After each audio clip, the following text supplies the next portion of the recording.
7 days of non-stop exhibition, product demos, and unbeatable deals with up to 20% off all musical instruments and PA systems. Are you ready? It's Ghana's biggest musical instrument sale, Senku Fair Season 9. This year, Senku Fair hits 7 locations at the same time. All of Sweet Music's branches in ACHIMOTA, Tema, Kumasi, Takrady, Sunyani, Tamale, and also online at sweet-music.com and on all social media platforms. From Wednesday, November 5th to Tuesday, November 11th, 2025, experience live performances, hands-on demos, and seminars designed for pastors, musicians, instrumentalists, and all lovers of music. And call 0246 655 820 or 0266 622 548. Follow Fair or visit senkufair.org. Senku Fair Season 9. The music lives here. That feeling you get when you walk into an event with incredible music and sound quality. Yeah, that's us. Welcome to Ghana's leading musical instrument store, Sweet Music. Choose from a wide range of keyboards, drum sets, guitars, combos, stage monitors, mixers, amplifiers, speakers, microphones, saxophones, trumpets, studio equipment, and every accessory thinkable. We're located in Achimota, Sonodim Ship House, adjacent Absa Bank. Tema Community 9 next to Star Gas near T Havana. Kumasi opposite the STC station or Ashanti Home Touch, Asafo Market. Takrady ground floor of Rabito Clinic, Dabiama. Sunyani opposite Kokobod, Cementia Story Building. Tamale at the King David Plaza. You can also shop online at sweet-music.com or call 020-536-0313 or 054-734-6146. From top brands to beginner-friendly options, we've got something for everyone. Sweet Music. Hear the sound. That feeling you get when you walk into an event with incredible music and sound quality. Yeah, that's us. Welcome to Ghana's leading musical instrument store, Sweet Music. Choose from a wide range of keyboards, drum sets, guitars, combos, stage monitors, mixers, amplifiers, speakers, microphones, saxophones, trumpets, studio equipment, and every accessory thinkable. We're located in Achimota, Sonodim Ship House, adjacent Absa Bank. Tema Community 9 next to Star Gas near T Havana. Kumasi opposite the STC station or Ashanti Home Touch, Asafo Market. Takrady ground floor of Rabito Clinic, Dabiama. Sunyani opposite Kokobod, Cementia Story Building. Tamale at the King David Plaza. You can also shop online at sweet-music.com or call 020-536-0313 or 054-734-6146. From top brands to beginner-friendly options, we've got something for everyone. Sweet Music. 7 days of non-stop exhibition, product demos, and unbeatable deals with up to 20% off all musical instruments and PA systems. Are you ready? It's Ghana's biggest musical instrument sale, Senku Fair Season 9. This year, Senku Fair hits 7 locations at the same time. All of Sweet Music's branches in Achimota, Tema, Kumasi, Takrady, Sunyani.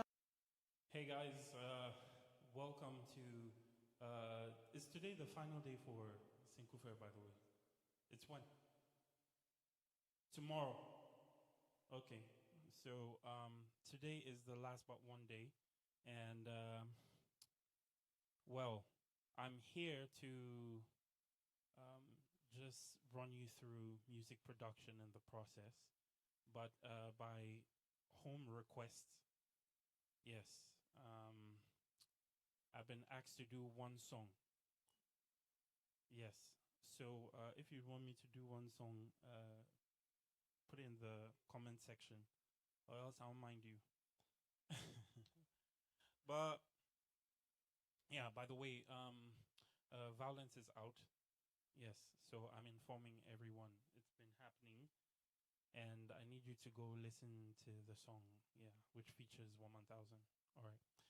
So, so when do you guys want in the room? Do you guys want violence now or afterwards? Now. Now or never. How much will you pay? Charlie, we for organize some audience mics. Pick up. I know, right? So the song is simple, goes like this. Violence, I am choosing violence. Violence, I would take it by force. Violence, I am choosing violence. Violence, yes, I would take it by force. By force, by force, by force, by force. DCC is supposed to be here to back me, but they're not minding me. Take it by force, by force, by force, by force, by force, by force, by force. Yes, I will take it by force. Let me try to sing the verse. The kingdom of God is for the violent. I am walking in faith and violence. Every blessing that is for me, I take it by force. Matampu kavera, minyabre, I read eyes on the job. We are never backing down. God is who we did and see. We take it by force, and everybody says violence. So I'm choosing violence. Violence, yes, I will take it by force. Violence, yeah, I am choosing violence. Violence, yes, I will take it by force. By force, by force, by force, oh, by force, by force, by force. So I will take it by force. All right, so I don't know what version this is, but just go and stream the song. This is not how it is, but it's a great piece. So once you fall in it, make sure you share with your friends and loved ones. All right, and we'll meet up in your church or somewhere and have fun with that. Okay. By the way, shout outs to Nanaya Oforita, who is here. All right, and the Drama City Choir, who will be here, but not this year. I'm sure next year. Something amazing, great people. All right. So today we're going to speak on production. I'm going to touch on production as much as I can. Yeah. And firstly, I would want to use this opportunity to say a big thank you to Sweet Music for being a great partner, and to Dave the Music Box for how many years now? Still counting. So what, over like 7, 8? Yeah, 7, 8 years. Yeah. And thank you for your support. And yeah, and still counting. So many more years to go. All right. So just to go straight to the point, we'll just try to define what production is. All right, music production is. So I'd like by stating that music production is actually the process by which a mastered song is created. All right, the process by which a mastered song is created. Few keywords that I would want you to get from that definition is the process. The second is mastered song. Yes, so process and master song. So music production is the process. Music production is in charge of the process. The music producer, sorry, is in charge of that process. All right. And the end product is a full mastered song. And I don't know if you've heard the term master. That's just that file, that audio file, that contains the song itself, all right, and mixed, well mixed, so you can play in your car, radio, and all that type of, So That is the end product, a mastered song. All right. And now I want to touch on this. These are the few roles of the music producer. All right. The first is idea or concept creation. What do I mean by that? So you reach out to the producer, you have a song, probably a demo. Now, I'm not sure people really do demos again. Yeah, well, especially in our part of the world, because Charlie. um,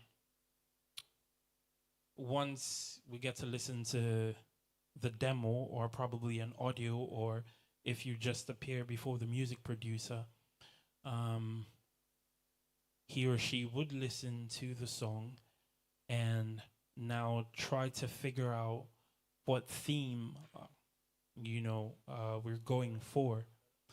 All right. So, what is the theme? And in the theme, I'm talking about the genre of music, and the genre of music gets to influence the choice of tones, and the quality, of the production. Okay. So let's say we're going for a ballad theme, or we're going for an 80s rock, or we're going for an Afro beat, or Afro pop or high life. Okay. And then that process is what I identified as um, the idea creation, or the concept creation. Okay.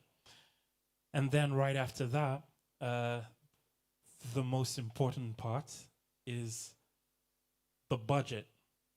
You know, I've had a lot of people reach out to me and ask me for rate cards and all. And personally, as a producer, I would prefer sending you a budget, not a rate card, because I wouldn't want to overcharge. I wouldn't also want to undercharge for the service. So it's very important to have a budget well, designed, probably like in an invoice form or something, stating, all right, what will be needed, as a way of being transparent. Yeah, that is me. Other people, they just tell you the figure and that's it. Don't question them about anything. I'm not saying it's wrong. That's their method. But for me, I will send you a budget, a breakdown of everything and payment plan and all that type of stuff. So you would know where your money is going and all that. So, well, after defining this, I'll just share my process with you. I'm sure it will help someone. All right. After the budget, the other thing is the process planning. Okay. So, who is going to receive it first? Okay, if you have different players, now in a world of technology where you wouldn't really need the player to come to your studio. You could just send the files to them, and from the comfort of their homes or their workplaces, they can just do whatever they would have to do. But you'd have to design the process. For me, depending on the song, I get to do my keyboard works, and if I have any extra keyboard works to do, I send it to some few people just for some extras. Well, it's actually happened like 3 times, by the way, probably for stuff like orchestra, things that I feel someone should do better. Okay, so uh, uh, um, I would finish my keyboard works, and probably the next person I would send it to is the drummer. All right, and yeah, then use that to send across to the other main players. At first, I used to be tracking my own bass, but I'm a little rusty. So I have great bass players. I'm not going to disclose that, who play on these projects for me. Yeah, so all that is part of the process planning. And after that, the last point is what I call the customer feedback. Okay, so it's very important, if possible, to have the artist present with you when they're listening to the final work. I'm not going to go so much into details. For more information, kindly DM me with a bank alert. Then I'll share that information with you. But it's very important for them to be there. Nowadays, I mean, you send the files to someone who will, the audio file who would listen. I remember I had one person complain that the mix wasn't good. And then I was like, but it sounds really full. It was a great work. It was actually mixed by Live Studios. And they were complaining, nah, it's not well done. I'm like, no, it sounds great. It's a good product. And then something just dawned on me. I was like, what have you been listening through? I was like, I actually have been listening through my phone speakers. And I was like, oh God, no. Go listen in the car. If you have a good sound system, go listen to it.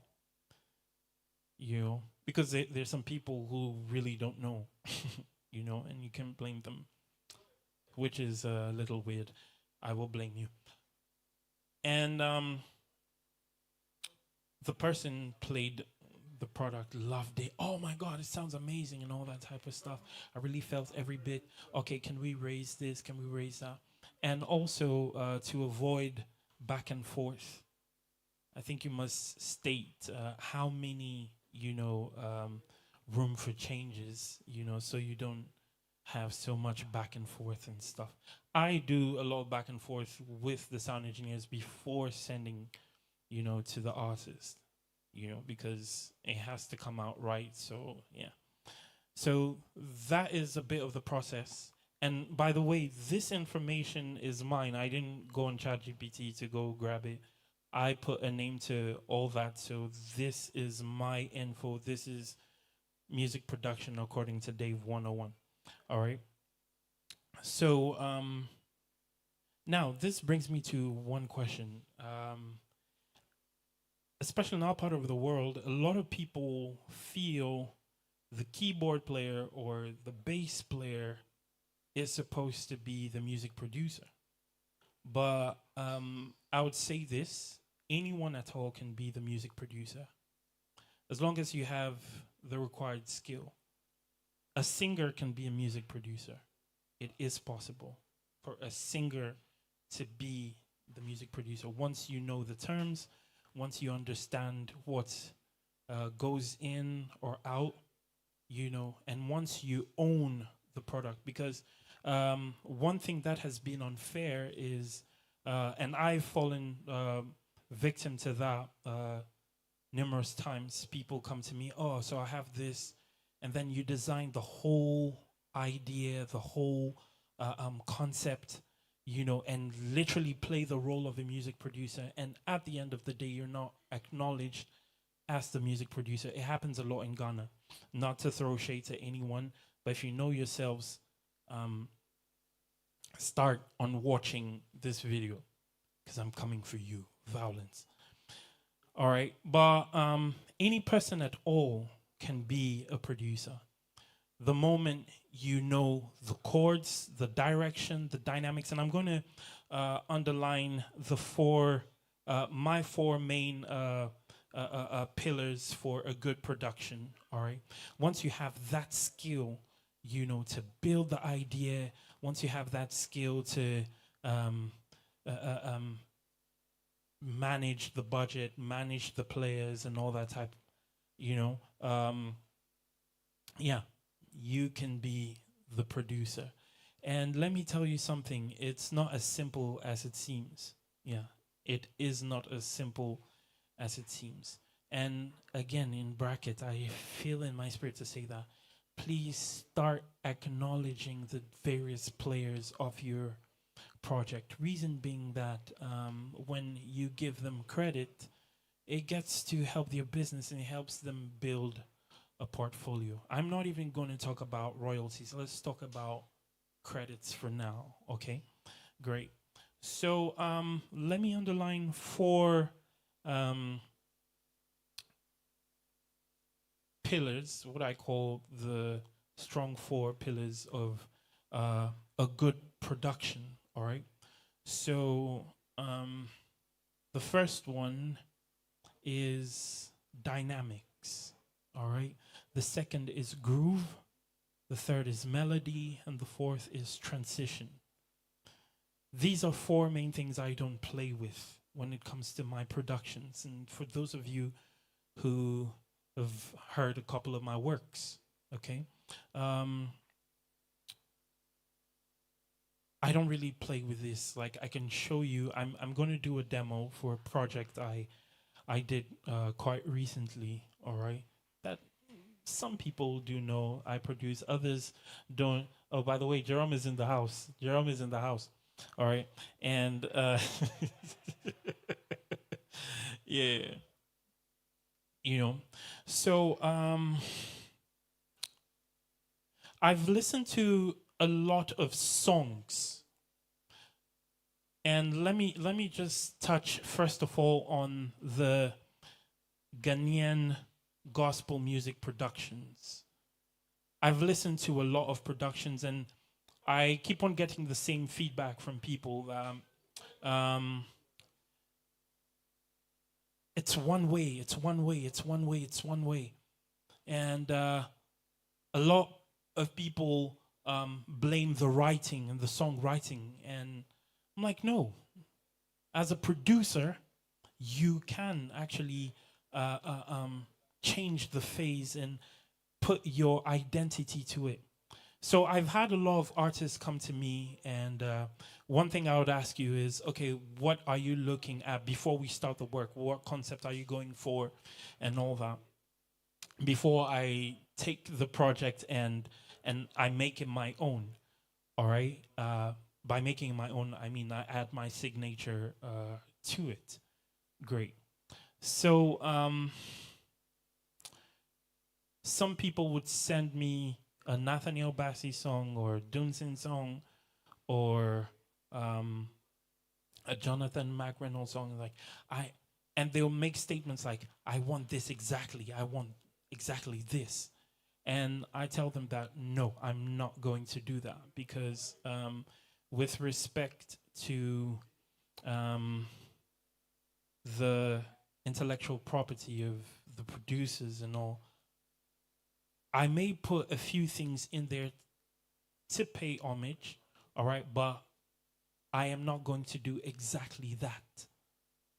Yeah, because let me say, a lot of our artists here in Ghana don't have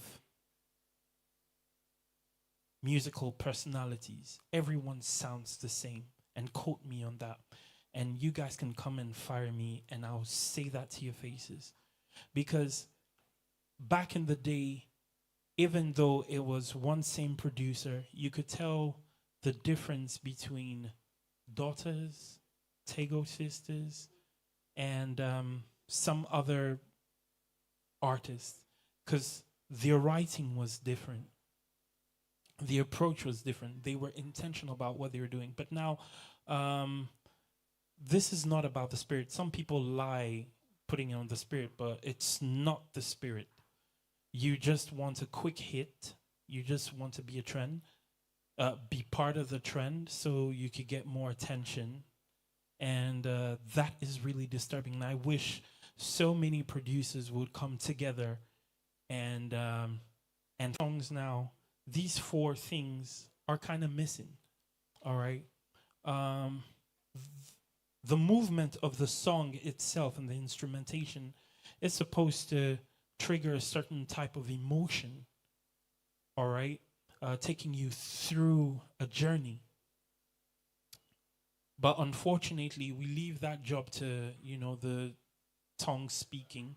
And this is in the case of gospel music, the tongue speaking and the chanting, but it's all bare. It's all bare. But I believe that the music production should take you on that journey. So dynamics, Why dynamics? Dynamics is actually what determines the height, the depth, and the direction of the song to take the listener on an emotional journey. All right. Um, when it comes to that, I'll use songs as So Will I think So Will I is one of the best gospel songs of our time, one of the best Christian songs of our time, because the song itself is powerful, the writing is great, but the production is just on a different level, you know. And in fact, a lot of CCMs, they take you on that journey, you know. And another group that really takes me on that journey when it comes to dynamics is also Sons of Sunday. All right. They just take you on this journey. They bring the words to life. When you're listening, they just trigger that emotion. All right. And that is why dynamics is very important. Another, let's say, American Black Gospel would be Marvin Sapp's. The chorus goes like the whole world is full of your glory. You know, I forgot the title of the song, and Champion as well. You know, it takes you on that journey, and as a producer, you're robbing your listeners of that experience when you don't really consider that dynamic, you know, triggering certain things, because that is also your ministry. All right. So dynamics, how high, how intense it gets with the hyping, how it must drop, you know, with the bridge, you know, or probably creating some suspense at some point or something. So it's something we really have to look at. Dynamics, very important. And I'll show you on this project. The second thing is groove. I'll define groove as that thing that makes you move. All right. That makes you nod your head. All right. Which mostly a lot of people would bring it to the rhythm. Yes, the rhythm. So the rhythm, the rhythmic patterns, the groove is very, very important. So I'm going to, again, I'll use a praise medley that I produced to help you understand what or how important groove is and where it has to be constant, you know. Yeah. So the groove is what gets people hooked to the song, aside from the dynamic, you know. And this is something that I actually mentioned to a lot of drummers and bass players. So let me share this. I think I shared it before. This really embarrassing moment of my life. So there's this renowned bass player. Let me just mention his name. So Dan Grahl. Everyone knows Dan Grahl. Dan Grahl is a prolific bass player, and he's supposed to be on the Bass Wall of Fame for real. And at some point we're in the main church, in the same church, and he was playing for the main church, I was playing in the youth church, and occasionally we would come together, and we will like ministrations and stuff, or all right, play and all that. And there was this time he came late for service, so I took up the bass and I started playing, and it was so weird that as I was playing, he just unplugged me from the back, so from the combo. And it was very embarrassing, and he didn't tell me anything. He didn't tell me he was going to take it off and all. And I must say I was really hurt, and it was not a good thing. All right, very, very embarrassing, like extremely embarrassing. And afterwards, I just went to rehearse. I used that to form myself, you know. And the crazy part of it was later on, I went to tell him, I'm like, why did you do that? Because, and he just told me one thing. He's like, I'm just sick and tired of you young bass players. You guys are not grooving. You people ignore the groove. And it stuck with me. So I was understanding. It's like, is groove played?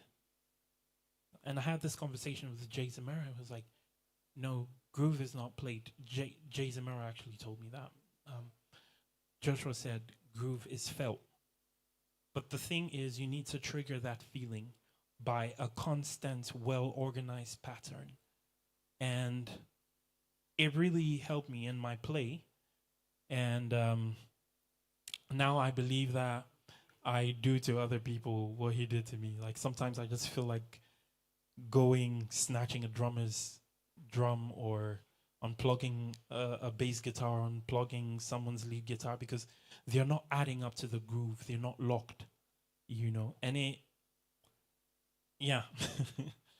So how to make people dance, you know, that thing that would cause people to dance, that thing that would cause people to nod their heads, you know. It doesn't have to be all about, you know, fast tempo or mid tempo, but even ballads, you know, that thing probably if it's a constant tom sound that comes in at every 2, you know, or 3 with some reverb on, you know, it's that thing that makes you move, you know, the pattern of the acoustic guitar.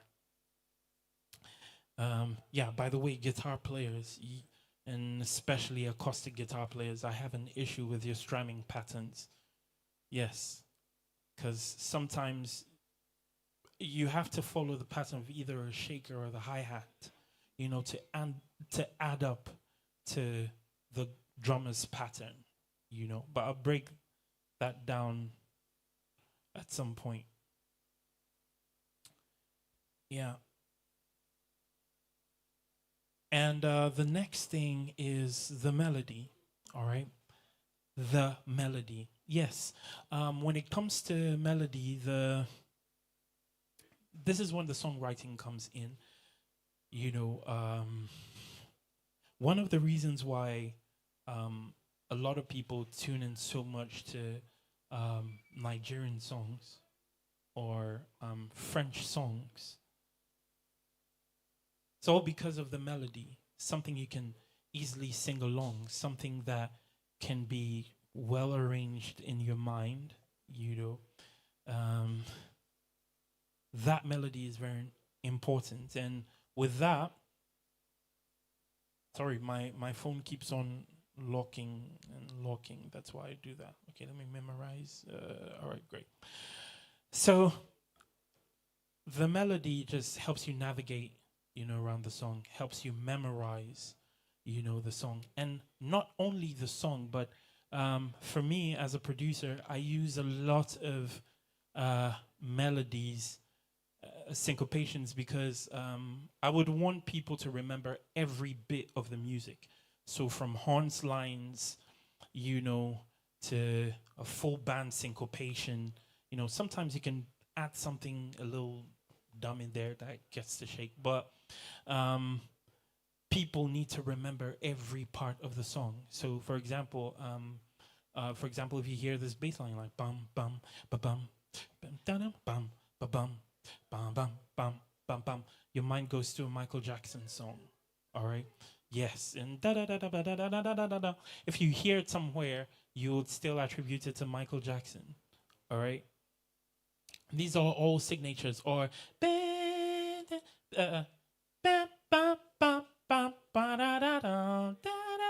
you know what it is. So your melodies are very important, especially when you're creating a song. So for your intro, I always advise for your intro, have something in there. For your verse, you can sprinkle just a little bit. You know, for your choruses, let it be bare, or probably in between. If you see there's a space, in between the phrases, all right, then you can put something little in. That's if it's necessary, or the interludes. But when it comes to the interludes, make sure you put in something that people can remember, people can sing along. So I remember I went to, right recently in September, I went to Takrady, and I was so amazed when someone raised You They Feel the Vibe by Fra Band and Nana, which featured Nanayo Furiata. And it was just great for me hearing the whole audience chant the bass line. Don, be don, don, don, don, don, don, and everyone was just chanting it, chanting. Bam, bam, bam, bam. Even when the music stopped, everyone kept on singing, bam, bam, bam, bam. And I was like, wow, Gogo just did something timeless, And for some people, it might be intentional. For others, not intentional. But it's something that we must know, because people need to remember every bit of the line. And that is actually one of the reasons why some songs stay in for a very long time and others don't. Like when I have the chance on some other platform or something, I'll try to teach on things that make a song timeless, all right? But not today. So the last thing is the transition. The transition is really, really important, because what the transition does is to create some form of anticipation for the next part of the song. So, for example, when people are probably vamping on a ballad or something like bam, bam, bam, bam, you just know that it's going to be crazy in the chorus. So that is a transitional phrase, or it can be a syncopation, or it could be a sweep tone, but something that helps people easily navigate from one portion of the song to the other. So it's very important, and it's actually something that took me a very, very long time to learn, because I listen to my old productions and I really dislike how I navigated from intro to verse. It has to be seamless. It has to move so that you can get people through the song structure with ease. Okay? So just think of a transition as having two different, let's say, two different blocks, like when you're building a house, all right? And there's some space in between for the cement that locks these two blocks together, so that at the end it looks like one full wall. So that cement you put in between, that is the role of the transition. All right. So I hope you've learned a lot. I'm now going to go to the demonstration. Okay, and probably take a few questions if people have some questions online. If you don't, that's your business. All right. So, a question. Can you take a mic, please? Okay, so the question that came from the room here, from a fellow usher. Can an usher be a music producer? Does he have the skill? If he has the skill, yes, it is possible. Yeah. Come again? Oh. Anyway, you go catch the song. All right. So, here's a song, I think the famous African Praise medley. That, again, I would want to tell everyone, because some people ask me, it sounds like you. Yeah, it sounds like something. Yes, I produced the African Praise medley, which featured Team, I was about to say Team Eternity Africa, but Team Eternity. Yes. So I'm just going to just open some bits of it, and but a little story before I go in. So Niall calls me, and we are trying to do a praise medley, and it's not whatever. And I felt very good about myself. I was like, oh yeah, you're coming to the expert, and stuff. And shout outs to them, by the way. And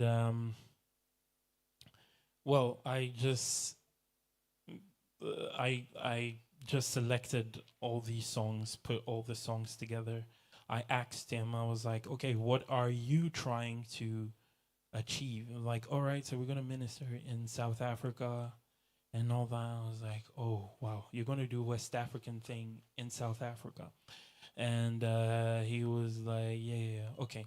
So at that point, I told him to give me a couple of days, so I kept on reflecting on that. So at that point, the producer in me was like, okay, you know what? I'm going to do something that everyone can relate, you know. Asked if they were going to record it, like, yeah, they were going to record it and all that type of stuff. And I started picturing, okay, the people who are there. You're representing the whole Africa. By the way, when he gave me that project, it wasn't intended to be like an African praise medley. It was just a normal praise medley. So I was like, okay, we need to introduce the Southern people to the Western folk, which is us. We are the West. All right, we're proudly West. And let's also pay homage to them and everything. And I'm going to break that down because I love doing that.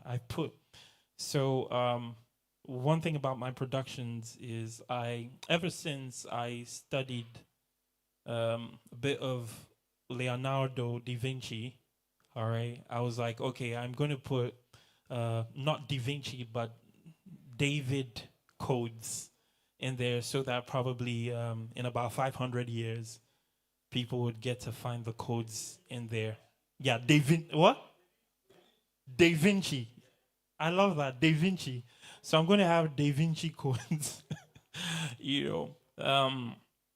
So I had to picture that, and also the groove, what they're looking out for. Thank God they have still that constant, kick going on. So there's no much difference. If Team Eternity was going to do a praise medley in India, yeah, at that point, then Charlie would be something different. But a lot of thought went into it. Stop distracting me. In fact, go and stand on your chair. All right. Yeah. So from the song selection, how are we going to move?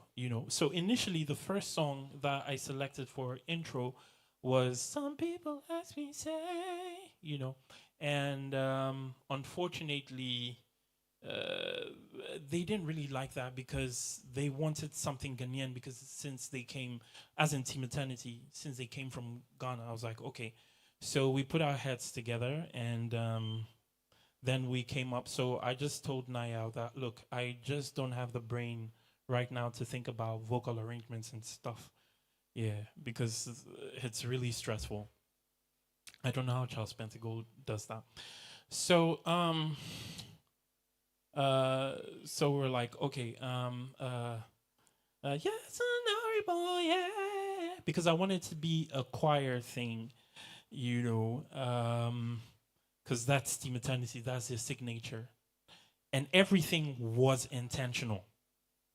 Everything was intentional, and something to excite the audience a bit, to present Ghana and all that, and they did it well, and they overdid it. Yeah. They started, yeah. Oh.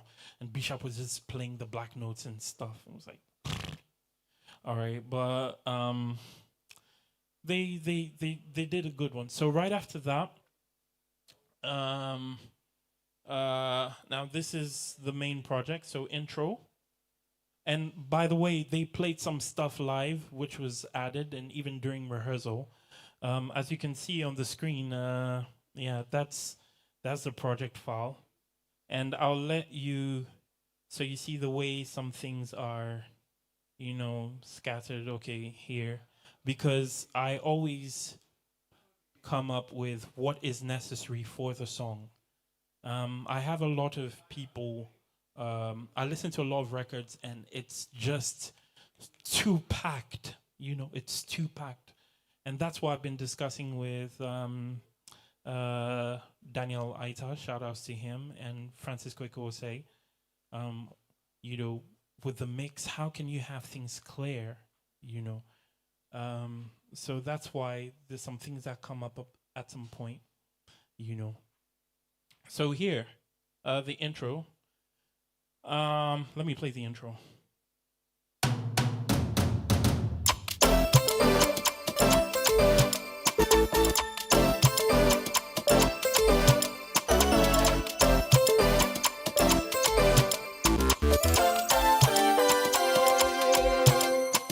All right, so the reason why I had that intro, you needed something off tempo to just draw everyone's attention. So after the choir piece, you know, yes, you're not able to the call and response. All right, you just needed to shake people into what is coming in. So again, transition. So the intro was actually a transition. It wasn't just an intro. That was a transition. All right, so let me play that again.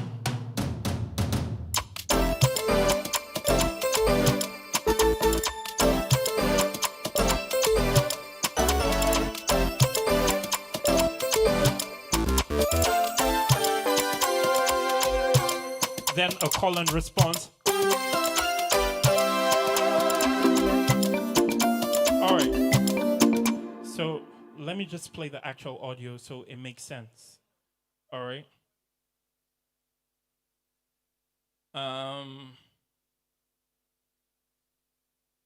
Okay. I mute all of you.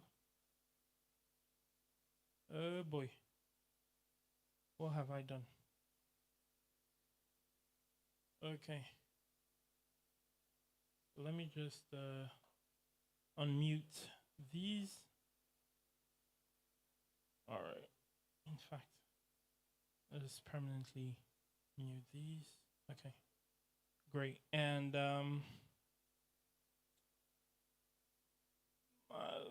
I just want to have like an easy transition. Okay. So I'm just creating a stack truck. You know. Okay, great. Great. Can you reduce the volume? Because I'm hoping it's not distorting online. Is that? It's not distorting. Okay. Then let me reduce it from my earpiece. Okay, here. So here is Nana. And by the way, for most of the songs, like I did it for different pieces because they're groups, so I couldn't, and it's a praise medley. So let's have as many people as possible shine on the project, you know. But I was like, no, a male here, a female here, and all that type of stuff. And Nana just started it wonderfully. All right. That's B sharp, annoying. Yes, So.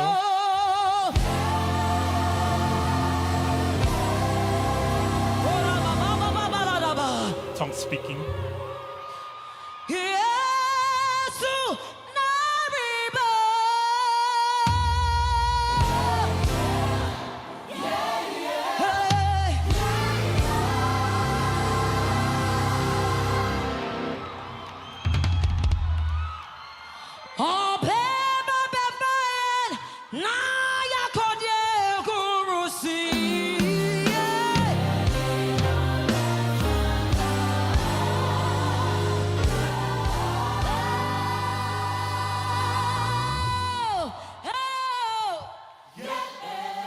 So transition.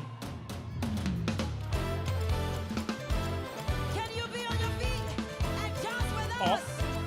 to excite the crowd. And mostly musicians.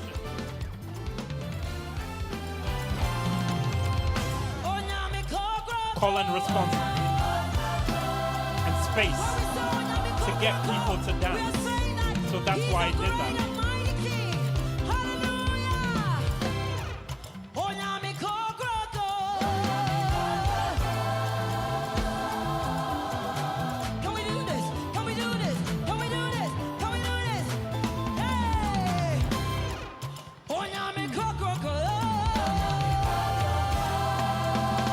Wrap everything up.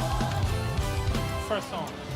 I'm not worried about a thing, 'cause I know you are guiding me.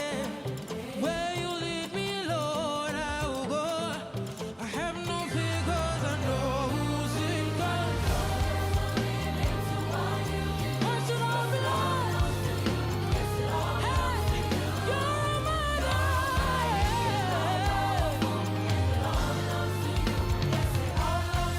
When Jesus says yes, nobody can say no. When Jesus says yes, nobody can say no. When Jesus says yes, nobody. When Jesus says yes, oh, Satan, leave me alone. Nobody can say no. When Jesus says yes, nobody.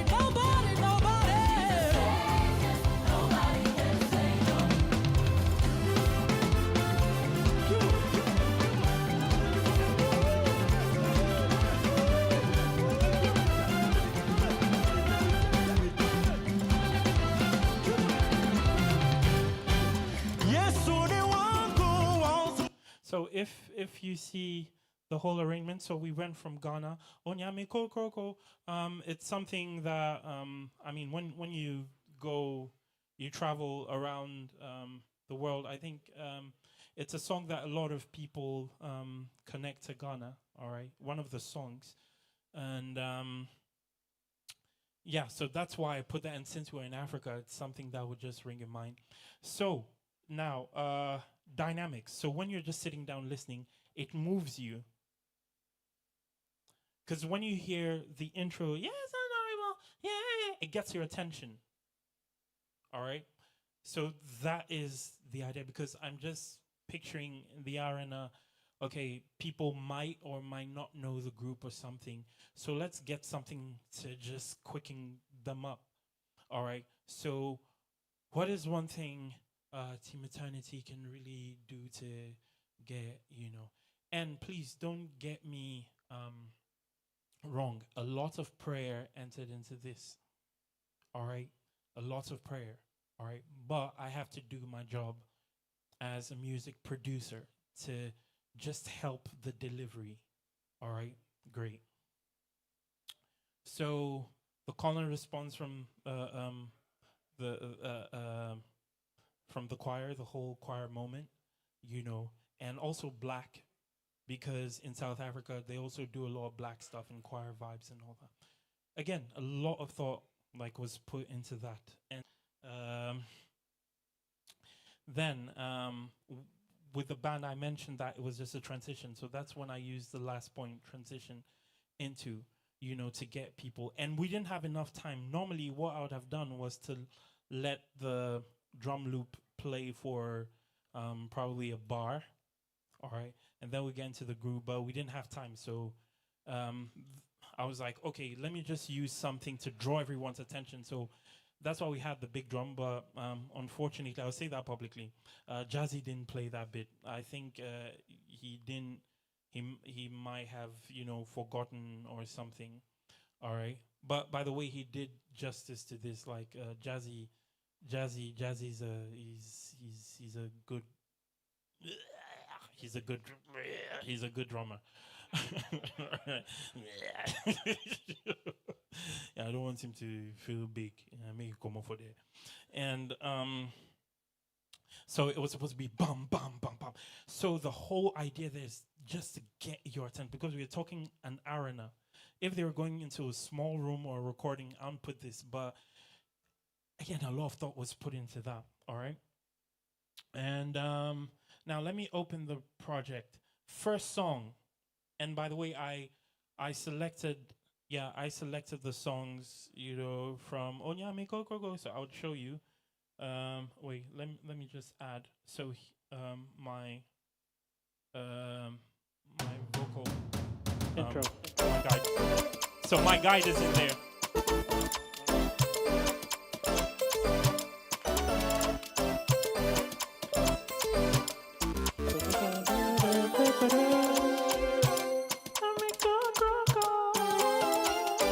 I'm singing off key.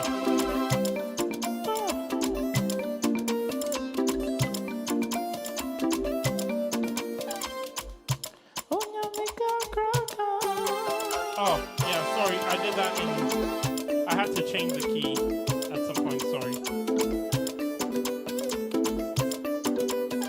Yeah.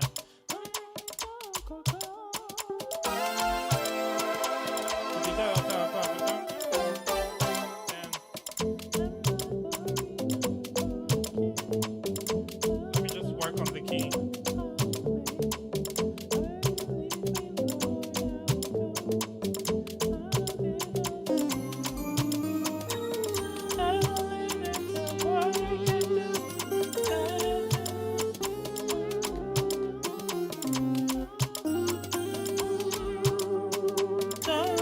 Sorry. Here.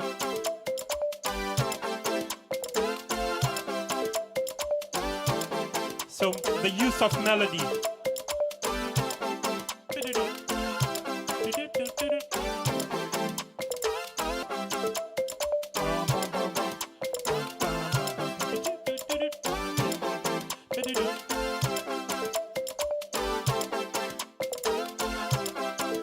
Then the horns comes in here.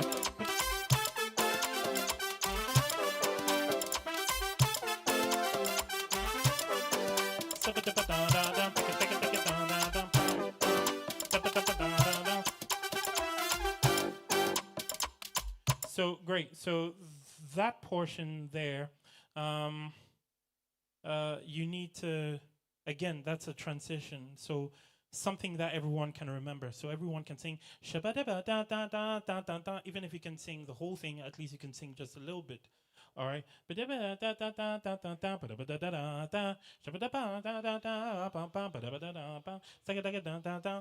To also get the band active, bam, bam, kind of thing. All right. And the reason for that was we are now moving to, we're moving from West Africa to the Swahili land, because I think it's Swahili kind of thing. So Central Africa, Southern-ish. So I had to transit, but I used for my horns line. Sometimes I tend to use Zoblazo concepts, and by Zoblazo, the Mewe style of music, because I grew up in the Ivory Coast. Yes. So, here.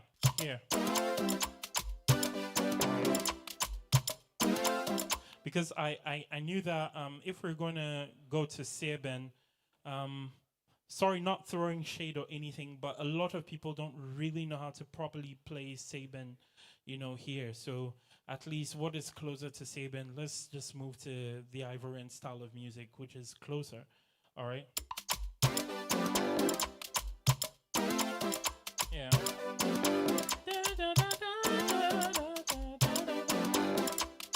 All right. Yeah. So we did that song, and we spaced it out. I didn't want the band to be playing because, again, it's an arena.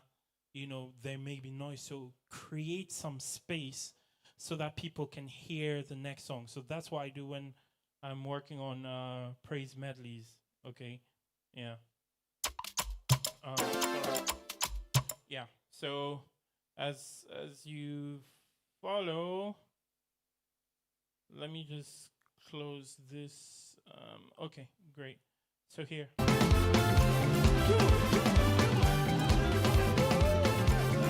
And by the way, Osai was just disturbing me with like bass lines. No, is this okay? No, like, can I? He's such a perfectionist. I love that guy to bits, but he's very annoying. I said this publicly. Yes, I'm shading. Mind you, I'm on violence mode. Violence. All right. So here, this is how they approached it. Yes, so they want go. So they left the space, as you heard. Over here. Yes, so they want go. Yeah, great. So you guys know all that part. Then here. Everybody. Hey. Hey. 1, 2. Get down on your best.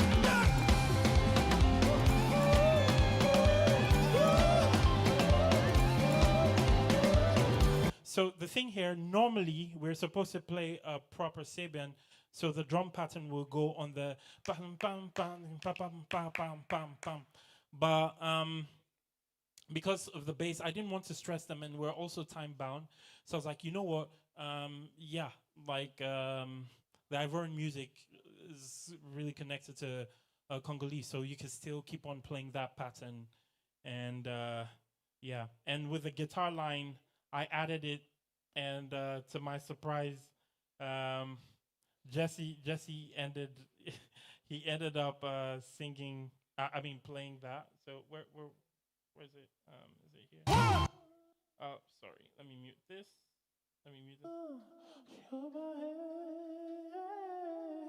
Sorry.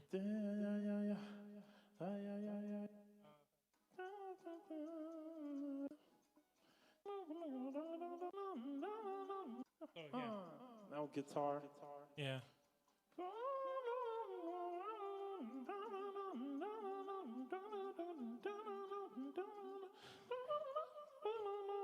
Yeah, and that's what he ended up doing.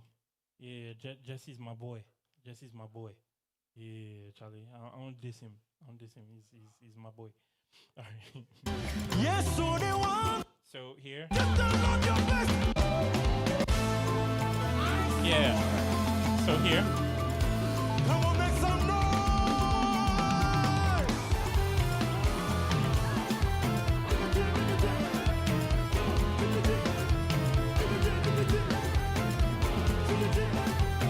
Come on, you know this one. And here. So transition again. Next song. Jehovah. Jehovah. And here, even though it's a song, but the instrumentation is a transition. Everybody says, One of the you are a great and mighty God. Hey, Jehovah. Hey, Jehovah. like one of my favorite parts. Jehovah.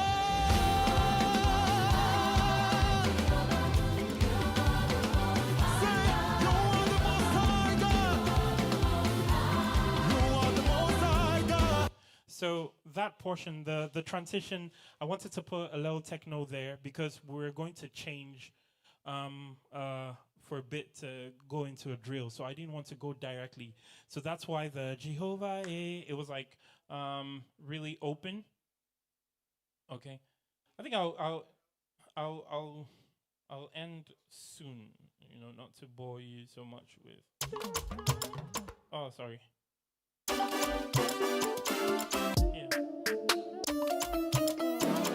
Yeah, even that melody, it's something that I was doing with the guys, and I was like, years back, and I was like, okay, you know what? Let me just put that in there. I did that with B Sharp actually. That was like back in 2020.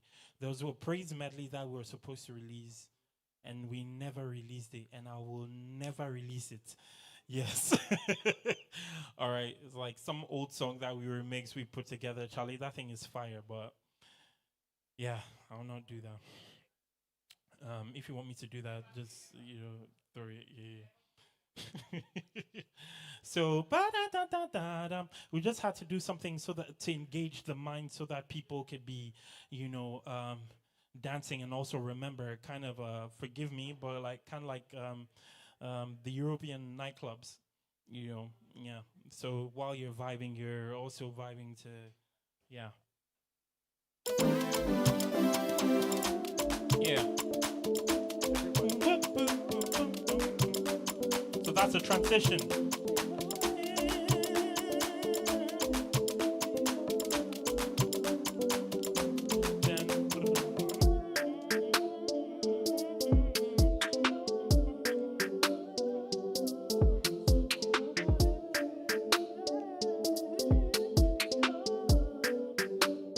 Then here.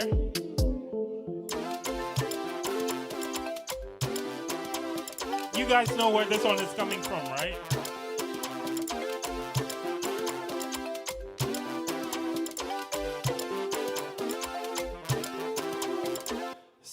So let me explain why I put this. So there's something that we used to do years ago back home with my guys. Anytime we get to, we had 2 songs. We just insert Mayway's songs and we just put it there because we had no pattern. Mind you, back in the day, that was like 2007 and all.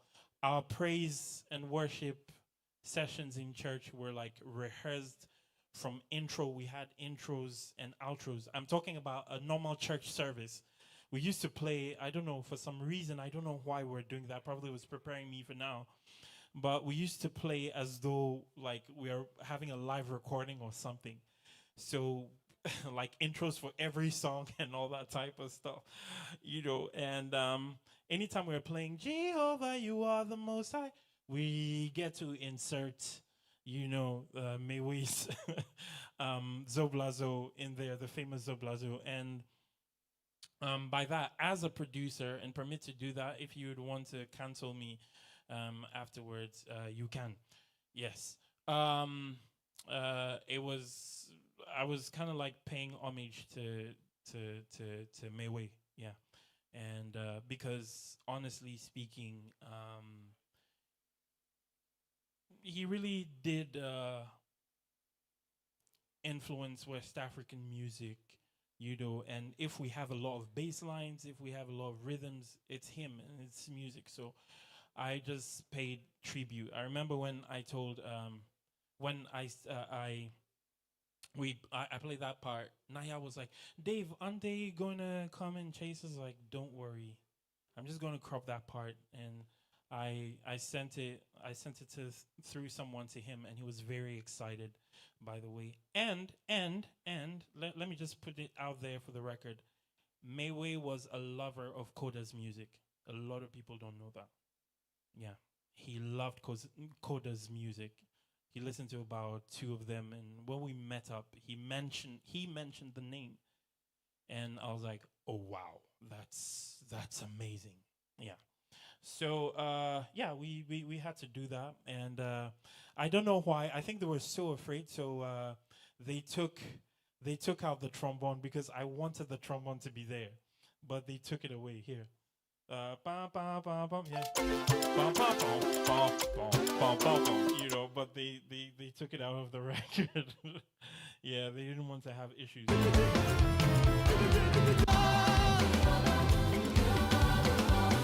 But also I ended up playing. Yeah, he ended up playing that bass line.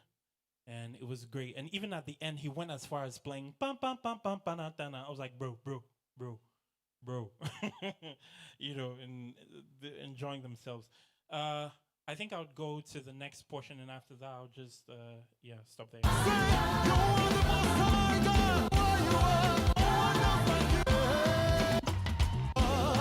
Yeah, here.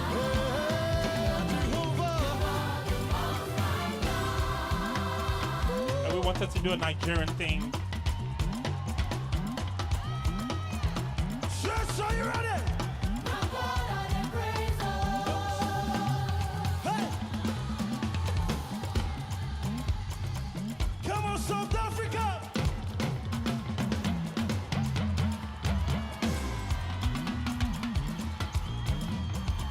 Come on, church!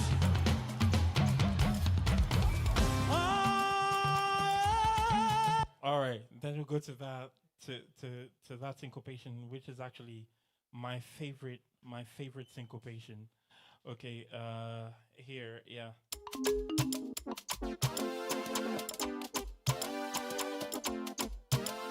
Sorry.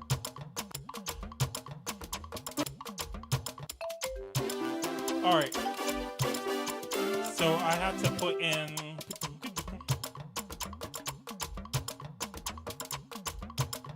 because the talking drum is also a West African thing. You know, initially I was thinking of having the Senegalese rhythm in there, but I was like, that rhythm isn't going to go with any song. You know, the Mbalax groove wouldn't go with like anything. So initially I wanted to have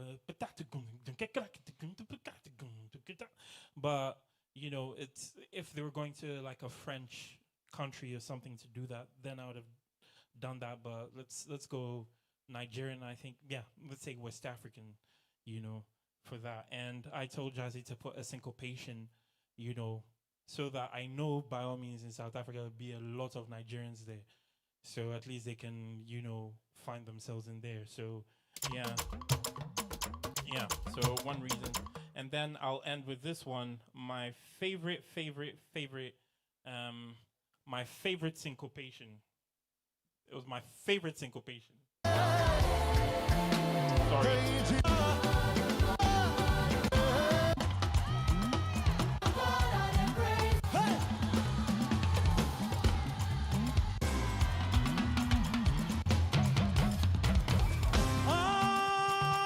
Yeah, my favorite syncopation here.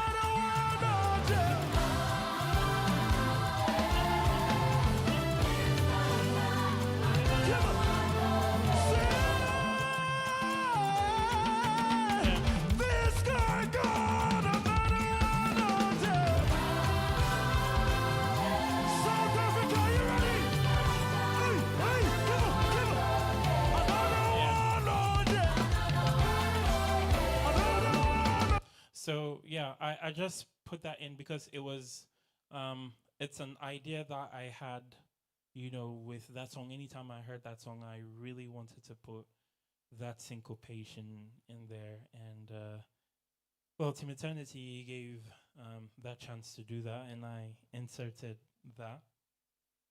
All right, and well, I think yeah. So you heard the other parts of the medley, you know, so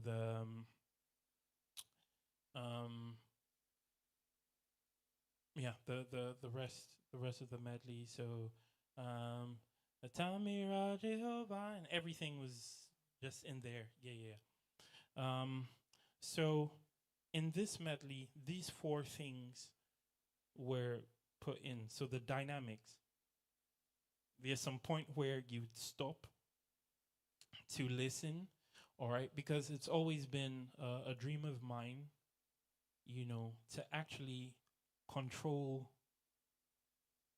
the audience without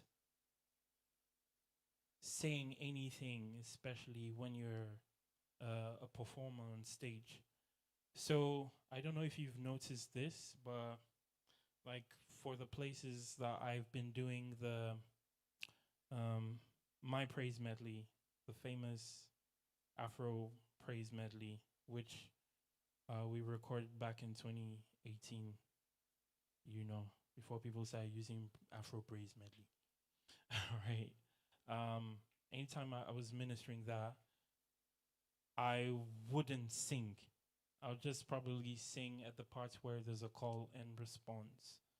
Just because I wanted the music, all right, to control the audience and the movement of the audience, just as DJs will do. It's been a dream, and by God's grace, I was able to.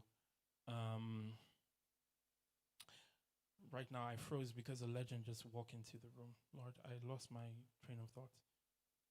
Okay, yeah, let me just process that. Okay, good. Yeah. Whew. So that's it about production. So for these four main things, the dynamics, the melodies, as you've listened to this piece, there are lots of things you can sing to, on your own, and also, yeah, you felt the groove, and yeah. So, if you'd want to have a well-produced project, just look for these four main things. Be intentional, and give the song what is necessary. I get to listen to a lot of younger producers, and yeah, they have the fire is great and all that type of stuff. But let me give you this piece of advice: the song is not yours. The song is for the artist and for the listener. Give the listeners what they need. If you want to produce a musician's album, you can have that. All right. And some people will get to enjoy that. All right. So, yeah. So, thank you for giving me. I'm sure I surpassed 1 hour, right? Yeah. As usual. So, to all the music producers out there, be intentional. All right. Be wise, be smart, and don't don't play with the business. Personally, it cost me a lot. All right. But to all of you producers out there, don't mess with the business. And at the same time, too, don't see it as an opportunity to overcharge. And by that, let people pay according to your value, because I see a lot of people. I got to work on a lot of projects,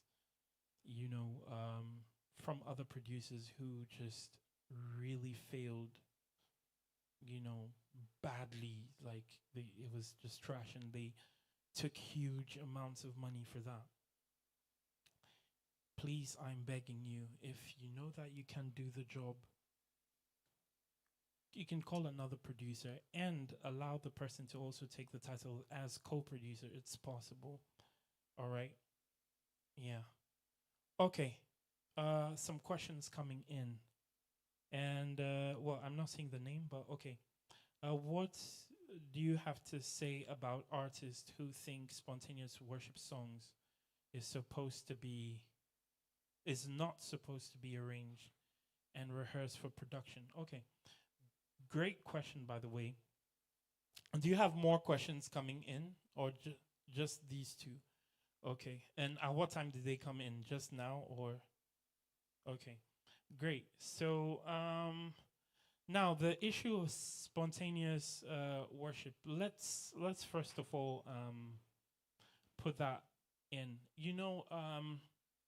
One thing with us as Christians is we like spiritualizing everything, and we don't call things as though they are.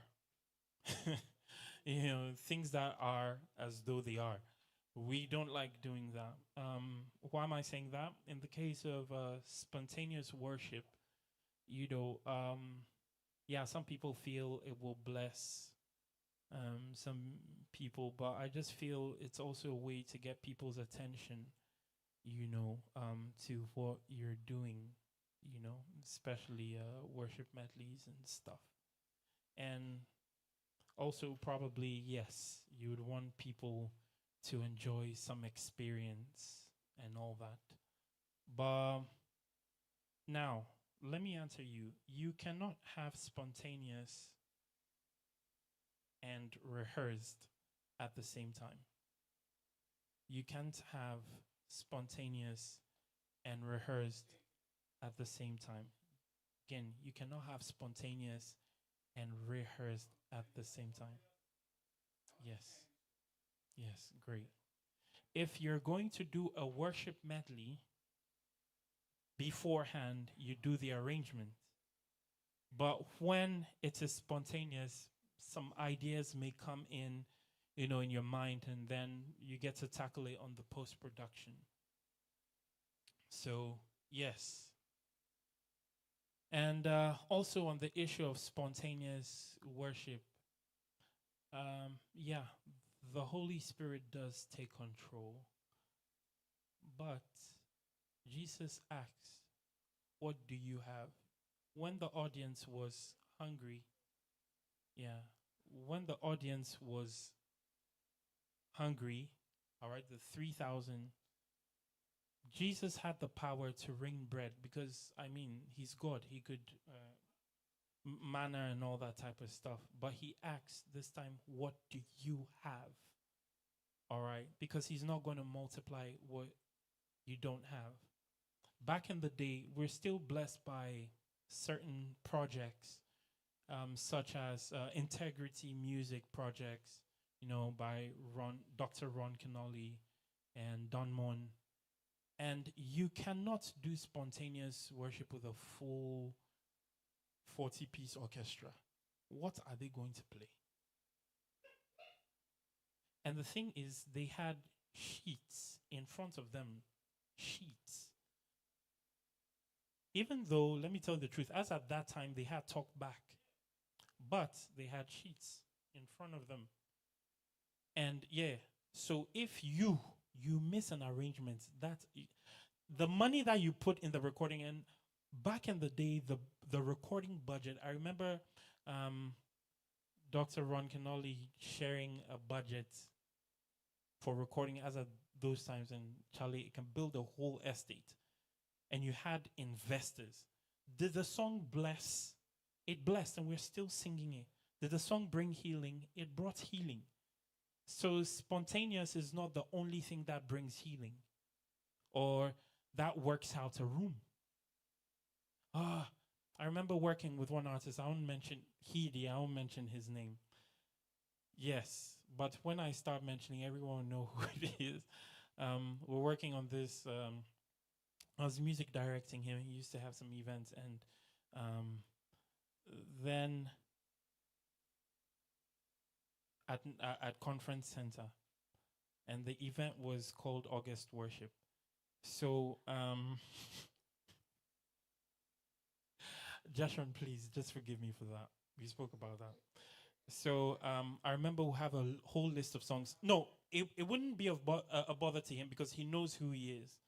And I'll tell you something afterwards. We'd have a whole arrangement and playing an intro and everything. And Joshua would just go on stage and start singing some Pentecost songs. And God, that thing would just get me very angry, So while people are worshiping in the audience and stuff, I am just eyeing him. And I wish I could take off my shoes to just throw at Joshua. Please, bloggers, cut this part and send this to him. But later on, I also noticed that, okay, that is also how he moves. Because as a music director and as a producer, one thing you need to understand, all right, is to serve your artist. So first of all, know your artist. Before any artist comes to me, I do research on the person. This is how they move. This is, like, for example, I cannot work with someone like Dunsin Oyekan, all right, and go and impose arrangements and stuff on him. Like, yeah, he would do it and he can do it, but with someone like Dunsin, just know that, okay, spontaneous is going to happen. We got to work with Pastor Nathaniel Bassi from Christ Temple for one Easter service. He couldn't make it, so we had to pre-record, send it to him so he plays and records a video. And a lot of people in the audience actually thought that Nathaniel Bassi was live and he was singing from Zoom. I don't know. All right, but I had to disclose that. And with him, we gave him the arrangements where he had to play. He played, he did da. Yeah, even on stage when you're doing a song, yeah. But the thing is, know these different people, know how they move. I used to criticize people that would do a lot of spontaneous stuff, like Jeshurun. And then I was like, no, it's him. No matter how you do that, it's him. So what I started doing was, when I was music directing him, I started limiting the songs that we will do for August worship. I will limit it. So we limited it. At first, we used to have about 14, I'm talking 14 full rehearsed, arranged songs, back in the day with Patrick, Prince Senna, Charlie Keys. And I was like, nah, let's cut the thing to like 6. And even with the 6, we'll do 4. And yeah. And even I get to tell him, I'm like, no, from here, looking at you, this is where you're going to go off. And exactly what he does. And then he came to me one time and was like, nah, I'm going to stick to arrangement. I'm like, no, do you. Just do you. That's you. That's how you feel. So please, to all producers, music directors, know your artist, all right? Well, I actually touched 3 things. So yeah, you can have spontaneous and arrange at the same time for production. All right, second question. Is it coming from the same person? Can we call someone who doesn't have the skill of playing a major instrument like a keyboard, or someone who but knows exactly what to tell the musicians what to put in and take out of an arrangement? The producer. Okay, so do you know that, again, from the definition I gave, the producer is not just about arranging songs, handling budget.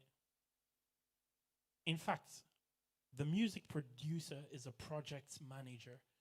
So if you know what project management is, that's the role of a music producer. And you must also have a huge and a big musical knowledge. And it's very good to have the terms, all right? It's wrong to give a song to someone who probably can put a piece together and program, like I did, and have him pour his mind, and then you, since you paid him to do that, you call yourself the music producer. No, he literally produced everything. If you gave it to him to just do only keyboard works, but the arrangement and everything has been defined, yeah.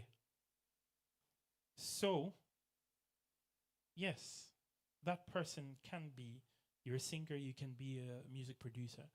But I don't know how you're going to manage to arrange a whole piece as to what people are going to play at each point, what they're going to sing at each point and all that.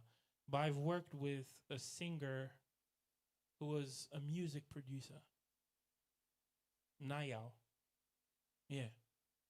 Nayao is one of the best keyboard players. I'm lying. All far away from that, but he knows the song. He knows how to arrange a piece. He knows how to put it together. He knows how to handle clients, handle budget and all that type of stuff. So I will qualify him as one. But he doesn't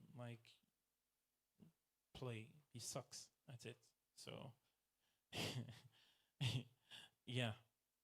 And also one last thing.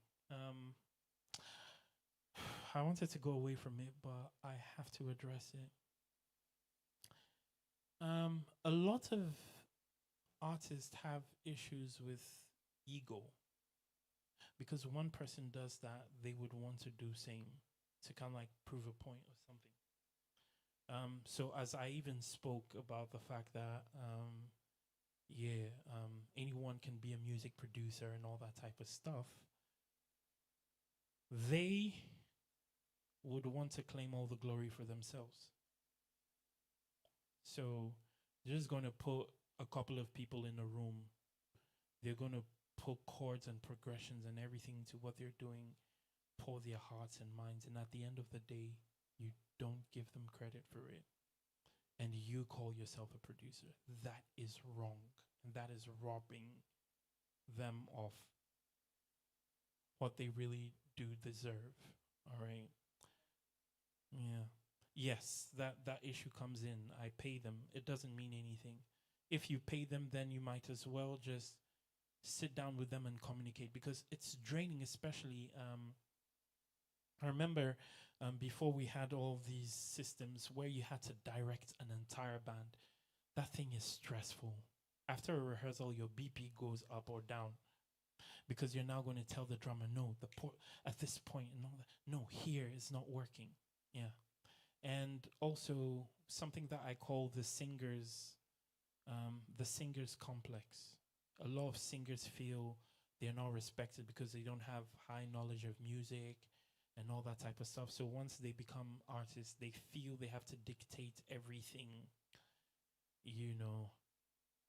And the whole thing is just that singer's complex. Look, get someone to do a good job for you. It's a final mastered project. Any other questions? No, that's it. That's it. Okay, great. So, God bless you, and until next time, peace out.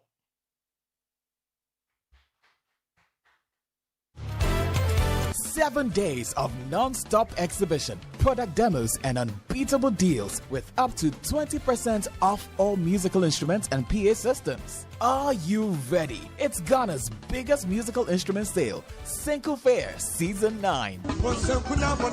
This year, Senku Fair hits 7 locations at the same time. All of Sweet Music's branches in ACHIMOTA, Tema, Kumasi, Takrady, Sunyai, Tamale, and also online at sweet-music.com and on all social media platforms. From Wednesday, November 5th to Tuesday, November 11th, 2025, experience live performances, hands-on demos, and seminars designed for pastors, musicians, instrumentalists, and all lovers of music. Entry is absolutely free. For more info, call 0246 655 820 or 0266 622 548. Follow at Senku Fair or visit senkufair.org. Senku Fair Season 9. That feeling you get when you walk into an event with incredible music and sound quality. Yeah, that's us. Welcome to Ghana's leading musical instrument store, Sweet Music. Choose from a wide range of keyboards, drum sets, guitars, combos, stage monitors, mixers, amplifiers, speakers, microphones, saxophones, trumpets, studio equipment, and every accessory thinkable. We're located in Achimota, Sonodim Ship House, adjacent Absa Bank. Tema Community 9 next to Star Gas near T Havana. Kumasi opposite the STC station or Ashanti Home Touch, Asafo Market. Takrady ground floor of Rabito Clinic, Dabiama. Sunyani opposite Kokobod, Cementia Story Building.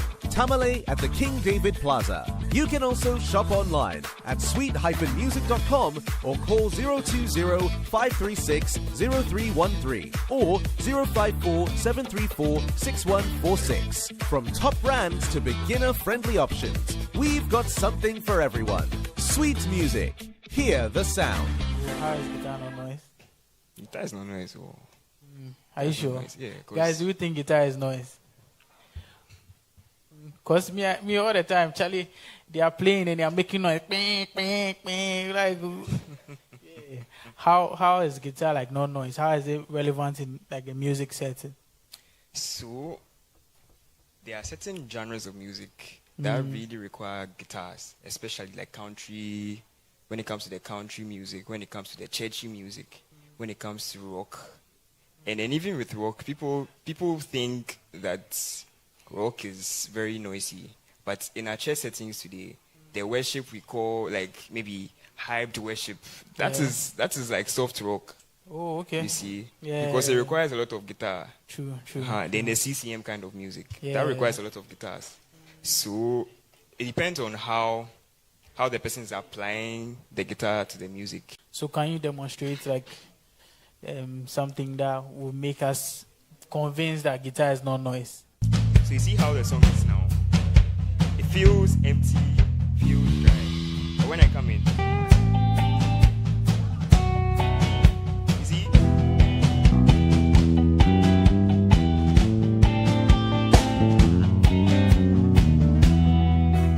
So I don't know if you realized, but guys, are you convinced or you are not convinced? Initially, before. So. And this is the rootless chord voicing. Now, the same roots, I'm going to change the suspended to a dominant. Okay. All right? Yeah. The same roots, but the chords, I'm changing the chords. Chord voicing is a very important conversation or topic I think that all keys players should really understand. Including those who don't have a bass player at church. Yes, including those who don't have bass players. Please, if you are playing transpose, stop. You are doing the devil's work. Now, let me. I mean, because you brought that up quickly. Yeah. If you play transpose, Yeah. now these are the disadvantages. Okay, whatever I'm teaching will be very hard for you to understand because what we are doing, we are not playing in keys. Yes. We are playing from different keys. Yes. All right, and if you only know certain chords in one key, you'll be limited. Now to the transpose players, okay. Let me come to you. We don't play in keys. We play from keys. If you don't know your keys, this one, I mean, it's very difficult for you to. Because what you're going to do, we are going to build a 2-5-1 chord progression for this note throughout the keys. Okay. All the keys. Okay, so 2-5-1 in B flat. 1, 2, go.